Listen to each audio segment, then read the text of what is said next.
Olá, nós estamos no Creio e Confesso, que espelha o credo dos apóstolos, e hoje nós vamos tratar sobre a ressurreição do corpo nesse estudo de número 24. Nós vimos no estudo anterior que a redenção feita por Jesus Cristo nos livra de toda a condenação e culpa trazidas pelo pecado dos primeiros pais Adão e Eva, e que Deus não leva mais em conta por causa da remissão dos pecados ou a remissão completa desses pecados. Hoje nós vamos prosseguir na afirmação do credo dos apóstolos, quando ela diz na sua terceira parte: creio no Espírito Santo, na ressurreição do corpo. Antes de tudo, se você não é inscrito neste canal, faça a sua inscrição e ative o sininho para que você seja avisado ou avisada de futuras publicações.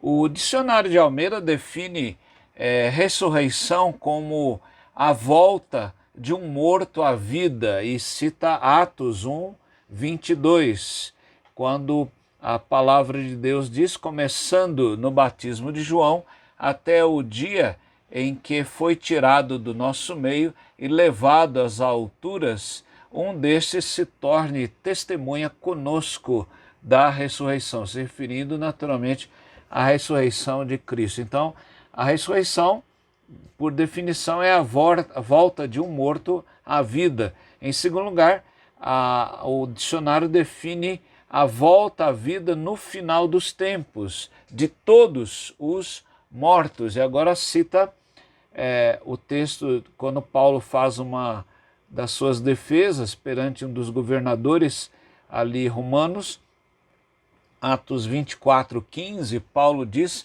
tendo esperança em Deus, como também estes a têm, de que haverá ressurreição tanto de justos como de injustos. Então a Bíblia vai afirmar que ressurreição é a volta de um morto à vida, e também a ressurreição final de todos os mortos, aqueles que são de Cristo, para então o galardão final, e aqueles que não são de Cristo, eles vão para a perdição eterna.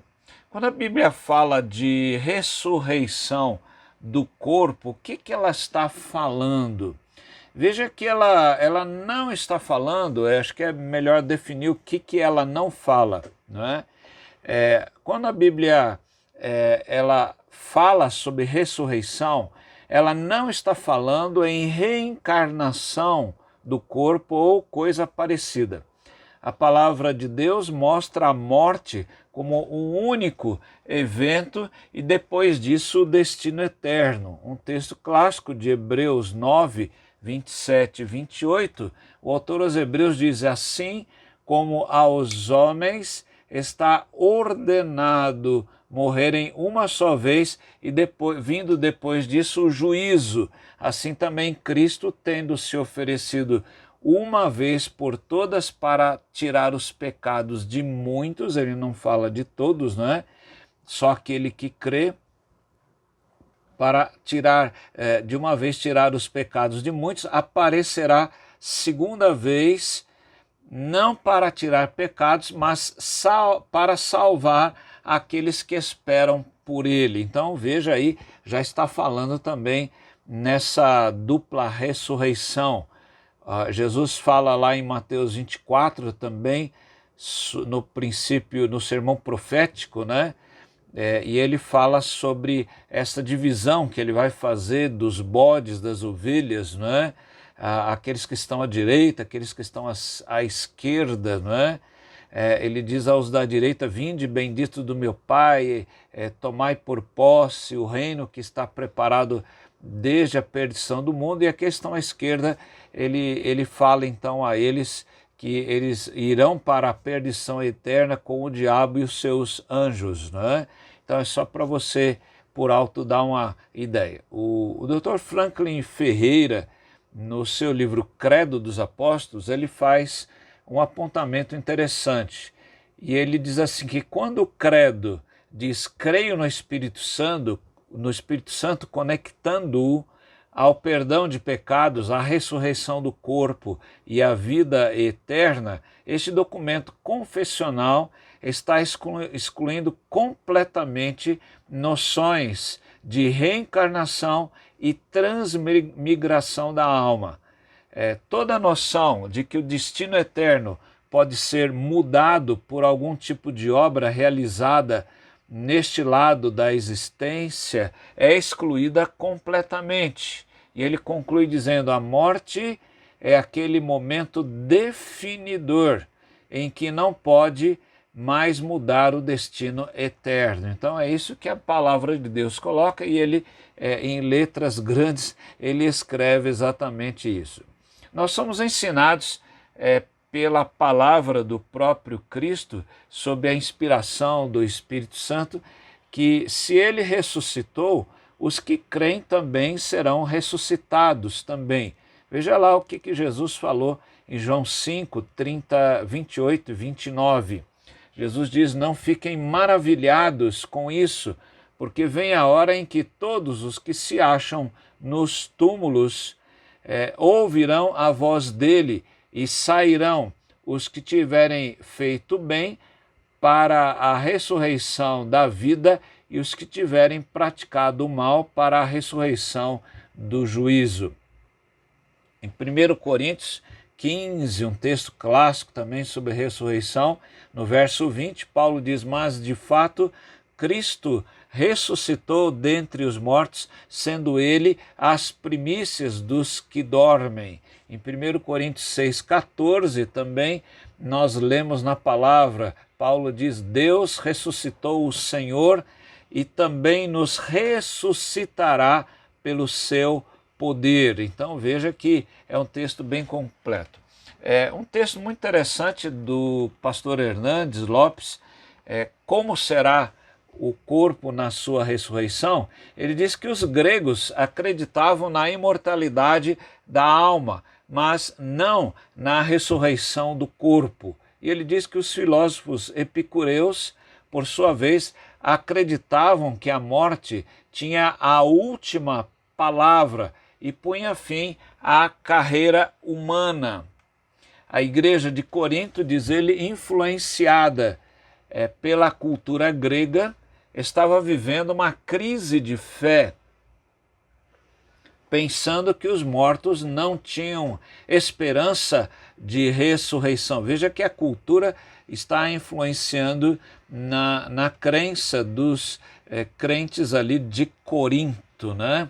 Então veja que, para esclarecer esse ponto, diz Hernandes, Paulo escreveu este robusto capítulo 15, mostrando que a ressurreição de Cristo é fato incontroverso. Ele vai falar dos versos 1 a 11, por uma verdade essencial da fé cristã, versos 12 a 19 do capítulo 15, e possui uma ordem lógica, diz ele: Cristo como as primícias dos que dormem e os que são de Cristo na sua vinda, versos 20 a 34 de 1 Coríntios 15. Ele diz que os mortos em Cristo ressuscitarão com o corpo de glória, está lá no capítulo 15, versos 35 a 49.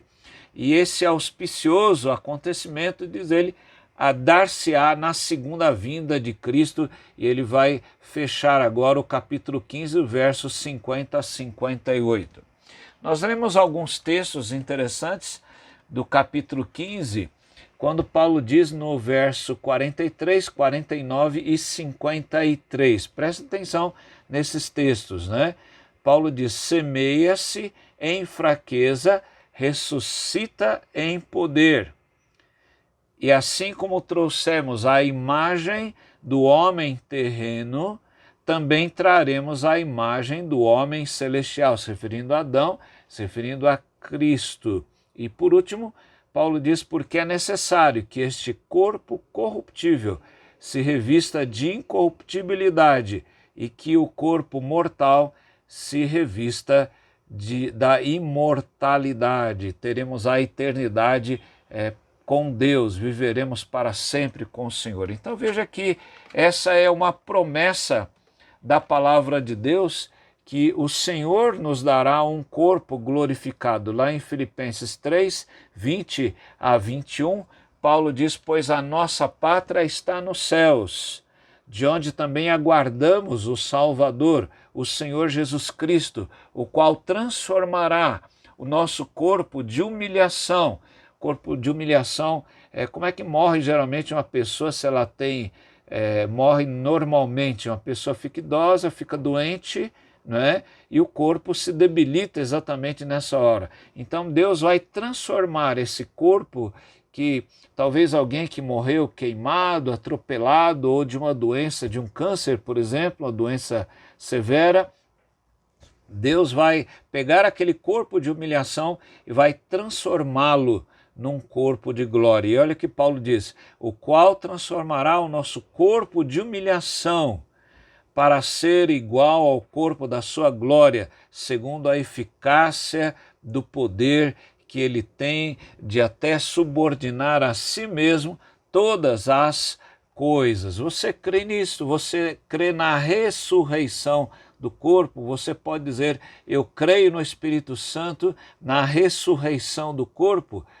Eu creio que essa é uma das maiores, talvez a maior doutrina da palavra de Deus, porque se Cristo não ressuscitou, é vã a nossa fé, é vã a nossa pregação. Que o Senhor abençoe o seu coração, abençoe a você e a sua casa. Amém.